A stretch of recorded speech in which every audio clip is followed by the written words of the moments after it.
It started with an envelope. Black, matte, and thicker than any mail should be. No name, no stamp, just a single word embossed in gold. Legacy. Senator John Kennedy didn't flinch. He'd seen all kinds of nonsense in his career, from backroom threats to snake oil lobbyists. But this was new. That evening, as thunder cracked over the trees of Capitol Hill, he opened it alone in his kitchen, the envelope whispering as it tore open. Inside, one line, typed in serif font, dinner, midnight, Hamptons. Come alone, no phones, no aides, no questions. And beneath it, a second line, in italics. This is not politics. This is something older. By most standards, Senator Kennedy was unshakable. A Southern gentleman with a spine of iron and a wit sharp enough to slice through scandal, he wasn't the type to get lured by mystery. But something about this, about the envelope, about the timing itched. It wasn't fear. It was curiosity, the kind that crawls into your bones and doesn't let go. So, he went. The house was carved into a cliff in the Hamptons, invisible from the road. The gate opened on its own. No guards, no cameras, just wind, trees, and the sound of his boots on wet gravel. The front door opened before he touched the handle. And there, at the head of a long, candlelit dining table, sat Jay-Z, alone, dressed in a black turtleneck and no jewelry, as if shedding the identity everyone knew. The room smelled of sandalwood and ocean salt. "Senator," Jay-Z said with a smile that didn't reach his eyes. "Most people never get this far." Kennedy looked around. No servers, no bodyguards, no second-place settings, just one for him. A decanter of something golden sat between them. Jay-Z gestured for him to sit. "Before we eat," he said softly, "there's something I'd like to offer you." From under the table, he produced a velvet folder black, heavy, sealed with wax. "This is the Legacy Pact," he said. "Few ever see it. Fewer still say yes. But those who do, they don't just make history. They become it." Kennedy raised an eyebrow, sipping from the glass poured for him without asking. "I didn't come here for voodoo," he said casually, setting the glass down with a clink. "If this is some secret society nonsense, I left my robe at home." Jay-Z's smile twitched. "This isn't a cult," he said. "It's a system, one older than any campaign, a test, a door, the only one left that still leads somewhere real." Kennedy opened the folder. Inside were 7 sentences, each more cryptic than the last. No legal headers, no fine print, just pure implication. 1. You will enter clean and exit reborn. 2. You must never speak of what is not seen. 3. Your silence will be recorded as loyalty. And so on. He looked up slowly. "This reads like a baptism for billionaires." Z's voice dropped to a whisper. "Power isn't about position. It's about permission. And right now, I'm offering you yours." Kennedy leaned back, the candlelight flickering across his face. He laughed onset short, sharp, dry. "Son," he said, "I've spent decades crawling through the bowels of this country's backrooms. I've seen everything from fake ballots to real betrayal. But this?" He tossed the folder back across the table. "This is the first time I've ever been invited to drown for power." And that's when everything shifted. The lights dimmed, the candles flared, and Jay-Z's smile vanished. There was a beat, then another. The music stopped. "Are you sure?" Jay-Z asked, voice lower now. "Most people who say no don't get a second ask." Kennedy stood up, calm, clear. "Then don't waste a second ask on me." What he didn't know, what none of us did, was that this night wasn't the end of something. It was the beginning. And over the next few days, everything he thought was untouchable would begin to crumble. His name would vanish from foundations. His calls would go unanswered. His own shadow would start moving differently. If you're still here, watching this unfold, ask yourself something. What would you have done? Would you have signed? Would you have stepped into that velvet circle? Or would you have walked out like Kennedy did straight into the dark? If you feel the weight of that choice, drop a 9 in the comments right now, and let's see how many still believe in walking away from power you can't explain. Because what comes next? That's when the real story begins. The rain hit the windshield like static, fast and chaotic, as Senator John Kennedy pulled out of that mansion's long, winding driveway. He didn't look back. Not once. Not when the gates closed silently behind him. Not when the house lights faded into the fog like a dream losing shape, but as his tires touched the highway back to DC, something inside him shifted. He'd been in rooms where billionaires traded secrets like baseball cards. He'd watched deals inked in silence, but what he had just walked away from wasn't a deal. It was a ritual. And whatever that ritual was meant to unlock, he had just slammed the door shut. 3 days later, it began. The first call came at 3:17 a.m. His landline yes, the one no one ever used rang once, then silence. He dismissed it. Maybe a glitch. The next night, same time, same ring. This time, when he picked up, there was a low breath, long and deliberate. No words, just present. On the third night, he didn't answer, but he listened to the voicemail. Static. Then a whisper. Unfinished loyalty has a cost. Kennedy didn't scare easily. But this was different. This wasn't political sabotage. This was personal. The next morning, his chief aide of 10 years was escorted out of the Capitol over a security anomaly that no one could explain. 2 bills he'd worked on for over a year were suddenly removed from the committee calendar with no warning. A gala honoring his decades of service, a nationally televised event, was canceled due to scheduling conflicts. The email came with no signature. He kept telling himself it was coincidence, bad luck, just Washington being Washington. But the coincidences stacked up like bricks in a tomb. Then came the second envelope. It was slid under his office door, no markings. Inside, a single card with the words, "Some debts are paid in silence." Attached was a business card from someone he hadn't spoken to in years, a high-level figure in the media industry who had once owed Kennedy a favor. When Kennedy called the number, it rang once, then went straight to voicemail. That night, he found a small black box on the hood of his car. Inside was a pebble, smooth, black, identical to the one Jay-Z had placed on the table in that candlelit room. And suddenly, the memory came rushing back. Jay-Z had leaned forward, voice calm but electric, and said, "Bring the stone with you when you're ready. When you touch the water, you'll know what it means." Kennedy had dismissed it then. A prop, a scare tactic. But now it felt like something else, like a message still unfolding. By the end of the week, one of his oldest friends in the Senate stopped returning his calls. A private university that had invited him to speak withdrew its offer. His name, once plastered across civic foundations and speaking events, began to disappear in silence. No controversy, no scandal, just omission. Then came the twist he never expected. A colleague he had mentored, young, sharp, and ambitious, asked him for coffee in the cloakroom. Her eyes darted over her shoulder the whole time. She leaned in close and whispered, "You said no, didn't you?" Kennedy froze. "What do you mean?" he asked slowly. She hesitated. "They invited me too," she said. "Same folder, same rules. But I said yes. That's how I got the funding. That's why I'm everywhere now." Kennedy didn't respond. Couldn't.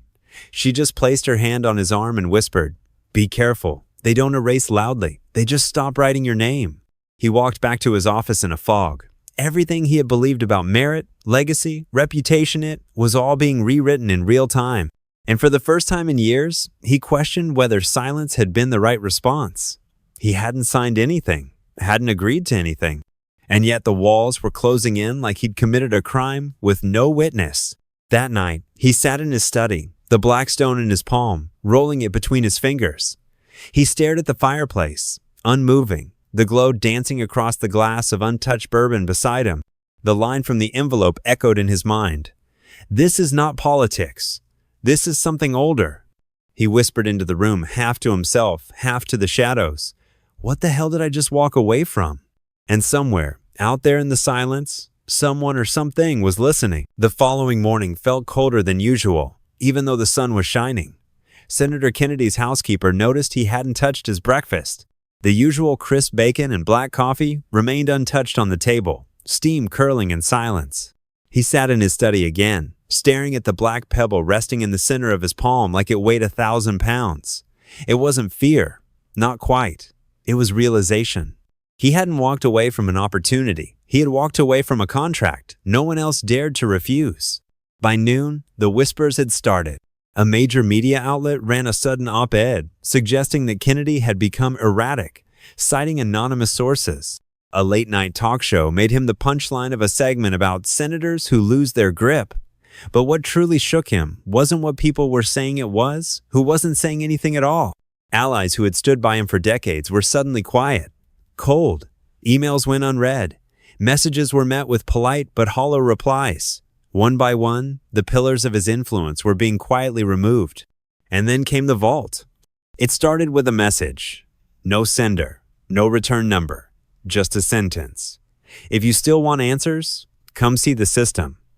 At first, he almost deleted it. But something, maybe that deep Southern stubbornness, maybe curiosity, maybe anger stopped him.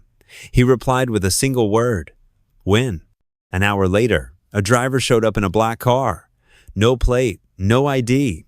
Kennedy got in without speaking. They drove in silence for nearly 2 hours until they reached what looked like an abandoned data center outside of D.C. The building was windowless, cold, humming with low mechanical sound. No guards. No signs. Just a metal door that opened as they approached. Inside, it was colder and emptier. Just rows of drawers like file cabinets lined the walls, each labeled with names. Some he recognized instantly. Household names, billionaires, cultural icons. Some drawers had red dots beside them. Others had black crosses. No one explained what they meant. Jay-Z was already inside, waiting. He didn't smile this time. You walked away, he said quietly. And you're still standing. That's rare. Kennedy narrowed his eyes. What is this place? Jay-Z gestured to the drawers. Insurance, he said. Everyone has leverage. Some collect favors. Some collect secrets. I keep them tidy. Kennedy took a step back. You keep people? No, Jay-Z said softly. We keep balance. You think the world runs on laws and votes? It doesn't. It runs on silence. On who agrees to disappear for the right price. Kennedy's voice was dry now. And if I hadn't said no? Jay-Z walked to one particular drawer and placed a hand on it. Then you'd have a drawer too. A file. Your name on contracts that never see daylight. You'd be protected, promoted, revered. Kennedy didn't move. And now? Jay-Z's voice lowered. Now you're a liability. There was a beat of silence that felt like it stretched across lifetimes. Then came the final twist. Jay-Z opened a different drawer, not Kennedy's, but someone else's. Inside was a photograph. Kennedy's sitting across the candlelit table from just days before. Beneath it, typed neatly on an index card. Refused packed. Under observation. Kennedy stepped back. You've been watching me? We watch everyone who says no, Jay-Z replied. Not to punish, to wait. Most come back. Eventually, everyone has a moment where they doubt themselves. Kennedy stared at him, unblinking. You think I'll cave? Jay-Z smiled for the first time. Not kindly. Almost. Tired. They all do. Kennedy turned to leave. As he reached the exit, Jay-Z called out, We're not enemies, Senator. We just offer clarity. Kennedy didn't look back. Then let me be clear, he said. If I have to live in a world where silence is loyalty, then I'll go down screaming. Back in the car, he sat in silence. The pebble was still in his coat pocket, warm now, like it had absorbed the energy of the vault. He looked out the window as D.C. came back into view, only it didn't feel like the same city anymore. The marble buildings looked colder. The people, smaller. The system, deeper. And for the first time in his long career, Senator John Kennedy wasn't sure what he was fighting. But he knew this. The war had already started. And he had just chosen a side no one dared to stand on. The air in Washington felt different, now thicker, slower, like time itself was being tampered with. Senator Kennedy returned to the Capitol, but nothing felt the same. People looked through him, not at him. Meetings were rescheduled without apology. Even the security guard who used to salute him with a proud smile now gave only a nod, like he wasn't sure if he should still show respect. It was as if a silent memo had gone out. Kennedy was no longer in the fold. But the real storm didn't arrive until Thursday night. He was set to appear on a primetime news special and anniversary piece on public service. The interview had been confirmed for weeks. The makeup artist was halfway done with his powder when the producer walked in, pale as if he'd seen a ghost. We're gonna have to bump you, he mumbled. No reason, no reschedule, no eye contact. Kennedy sat still for a moment, then slowly removed the mic from his lapel, stood up, and walked out without a word. On his way home, his phone lit up with a new message from an unknown number. You're not being erased. You're being rewritten. That night, something finally cracked. Kennedy poured himself 2 fingers of bourbon and walked outside to his porch. The stars were dim, the air silent. He looked at the black pebble again, sitting heavy in his hand, and for the first time, he considered the one question he had avoided since the beginning. What if they were right? What if silence was the currency? What if this was no longer a world where decency and grit earned you legacy? What if the only way to be remembered was to play along? He closed his eyes. But then, just as the doubt began to sink its claws into him, his phone buzzed again. This time, it was a name he recognized. A friend. A fellow senator. A man he hadn't heard from in over a year. The message was short. I walked away too. Meet me. It was like an ember igniting in the ashes. He responded instantly. The next morning, they met at a small diner tucked into the edge of Arlington. No staff, no cameras, just 2 men who once sat on opposite ends of the aisle, now united by a silence they never agreed to. I said no, the man said simply, stirring his coffee. Same folder, same pebble, same threats. Only difference? They hit me harder. Kennedy listened. I lost everything. Not all at once. In pieces. My endorsements dried up. My speeches got cut. I had an accident last year that didn't make the papers. They made sure of it. They only want one thing: obedience. And if they can't get it, they'll unmake you. Kennedy sat back. Then why aren't you speaking out? The man gave a bitter smile. Because I didn't have what you have. A name, a platform, an audience that still believes in something. He leaned in. But if you speak, I'll back you. There was a pause. Kennedy looked him in the eye. You sure? The man nodded. I've already lost everything. The only thing left to lose is silence. That night, Kennedy made a decision. He gathered every piece of evidence he had. The black envelope, the folder with the 7 rules, the recordings of late-night calls, the pebble, and one more thing, a handwritten letter from a former child star who had sent it anonymously 2 years ago, describing a secret meeting with powerful figures, a black stone, and a bathtub ceremony. He never believed it then. He did now. He called a reporter he trusted, someone who'd followed his work for years but never bent to pressure. They met in a parking garage, old school style. He handed over the materials, looked her dead in the eye, and said, You publish when I testify, not before, no matter what they offer you. She nodded, breathless. Senator, are you sure? He didn't hesitate. I've never been more sure of anything in my life. And then came the final, blow unexpected, but poetic. A major awards gala invited Jay-Z to receive a Lifetime Achievement honor. He stood on stage, bathed in applause, until a protester interrupted the ceremony. A woman, young, calm. She stepped forward and whispered something into the microphone, and everything stopped. Ask him about the drawers. Jay-Z froze. The crowd looked stunned. He tried to laugh, but his voice cracked. Some people believe in fairy tales, he said, smiling tightly. But the internet had already heard enough. Clips went viral. Old interviews resurfaced. A leak from an ex-assistant confirmed rumors of secret meetings and strange initiation rituals. The house of cards began to wobble. And for the first time since Kennedy had said no, the world started to listen. The next morning, the hashtag number, The Legacy Pact, trended in 41 countries. And Senator John Kennedy? He wasn't just a man anymore. He was a reckoning in motion. The chaos unfolded faster than anyone expected. Within 48 hours of the interruption at the awards gala, media outlets that had long remained quiet began to stir. Podcasts whispered what mainstream journalists were still too cautious to say. Commentators on independent platforms started connecting dot-sold photos of exclusive legacy retreats, off-the-record meetings, a peculiar trend of celebrities disappearing, only to re-emerge more powerful, more controlled, almost rewritten. But it wasn't until a retired audio engineer anonymously released a clip grainy, slightly distorted, but unmistakably real, that the floodgates finally broke open. In it, Jay-Z's voice could be heard saying, "We don't ask them to sell their souls. We just ask them to show they're willing to be silent in water." That line echoed across platforms like a prophecy come undone. Senator Kennedy watched the fallout from the quiet of his living room, blinds drawn, phone buzzing every 2 minutes. His name was suddenly everywhere. News anchors were cautious but intrigued. Former allies were calling again, but this time with hesitance, not confidence. One high-ranking figure texted him, "You really opened it. I hope you know what comes next." He did. That evening, a sleek black SUV pulled up outside his home. No plates. No driver in sight.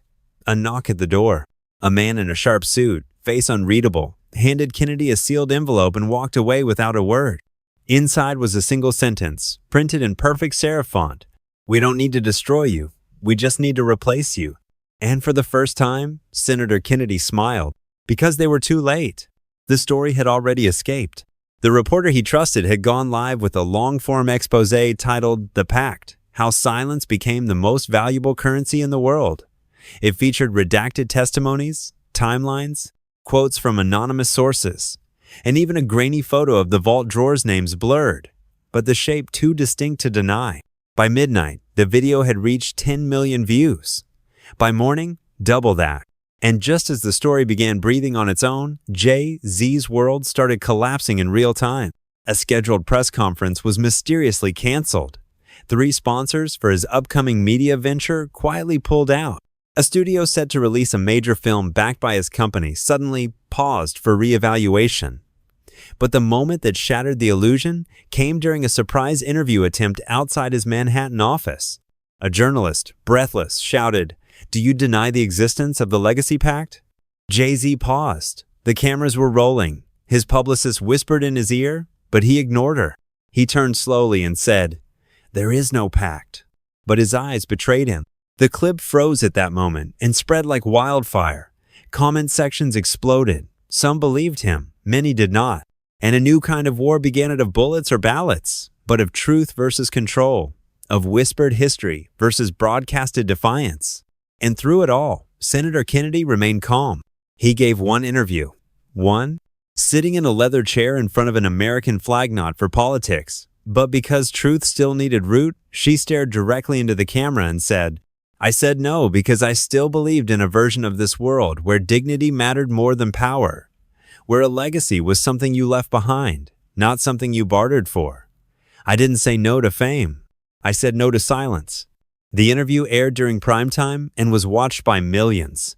Across the country, something strange happened. People began sharing their own stories, small ones. A job they didn't take, a contract they refused to sign, a line they wouldn't cross, even when no one was watching. And that's when Kennedy understood something deeper than all the fear, deeper than the vault, deeper than the pact itself. What they feared most wasn't exposure. It was awakening. That people would stop playing the game. That ordinary people would start asking questions. That saying no would become contagious. By the end of that week, a national conversation had begun. Panels debated the price of silence. Universities planned ethics forums titled "The Pact and the Power of Saying Number." A-list celebrities who had long been silent started liking certain posts. Some even commented a single word, "saw." Others, more cryptically, "heard." And deep in the shadows, where velvet folders were once passed like sacred scripture, panic had replaced confidence. The system was still there, but the spell had broken. And Senator Kennedy? He didn't gloat. He didn't threaten. He simply walked to the edge of the storm he had stirred and said one line to the press as microphones surrounded him like bees to a hive. The truth doesn't need armor. It just needs a witness. And for the first time in a very long time, the world listened. The morning after the broadcast, everything felt suspended like the world was holding its breath. News outlets scrambled to reinterpret years of sanitized interviews and strategic silences. Social media, once a sea of curated photos and shallow trends, now boiled with deeper questions. Memes turned into manifestos. Influencers who once chased relevance were suddenly asking about the pact, about the vault, about the stone. And everywhere you looked, the same phrase kept surfacing: Kennedy said no.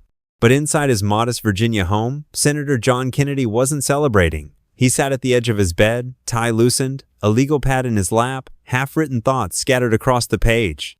The fallout had begun, and it was coming fast. Overnight, the Senate Ethics Committee announced a compliance review into his communications. 2 national sponsors quietly backed out of a scholarship program he'd led for 10 years. A friendly journalist sent him a warning.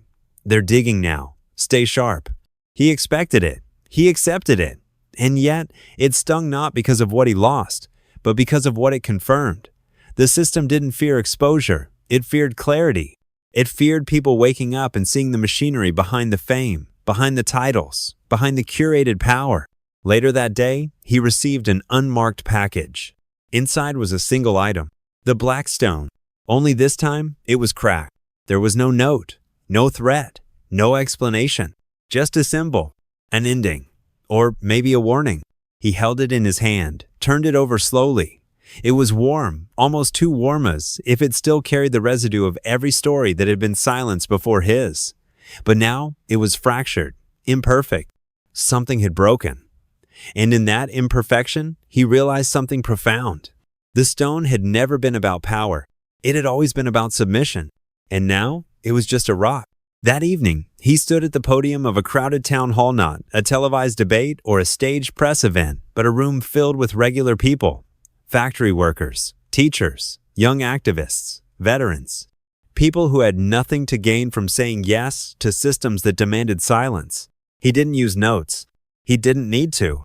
He looked at them the way he used to look at his reflection before all this started, with brutal, unsparing honesty, and said, "There are moments in life when you are asked to make a deal, not for money, not for fame, but for silence. And the price is always your soul, whether you see it or not." He held up the cracked pebble. "They told me this meant legacy, that it was the key to rooms I couldn't enter without obedience. And when I refused, they told me I'd disappear.